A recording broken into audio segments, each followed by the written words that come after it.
ఏకాంతం దొరకడం ఎంత అదృష్టం అండి. కోరుకుంటే దొరుకుతుందండి ఏకాంతం. ఏకాంతం భరించలేకపోవడం ఒక వ్యాధి. ఏకాంతం వ్యాధి కాదమ్మా, ఏకాంతం భరించలేకపోవడం వ్యాధి.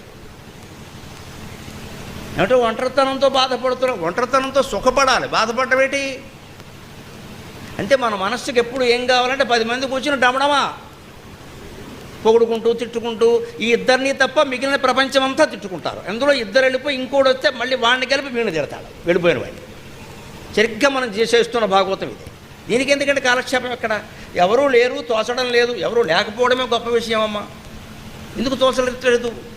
మనలోకి మనం వెళ్ళలేం. మనలో ఉండే ఆత్మని మనం చూడలేం. ఎప్పుడూ నలుగురు ఉంటూ ఉండాలి. డబ్బా కూర మాటలనే మాట్లాడుతూ ఉండాలి. ఇక్కడ ఆశమ్మ బోసమ్మ ఎవరింట్లో కబుర్లో మన దగ్గరికి పట్టుకొచ్చి చెప్పాలి.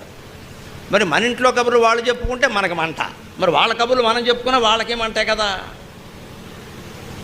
ఏదైనా అనుభవం కోసమో గుణపాఠం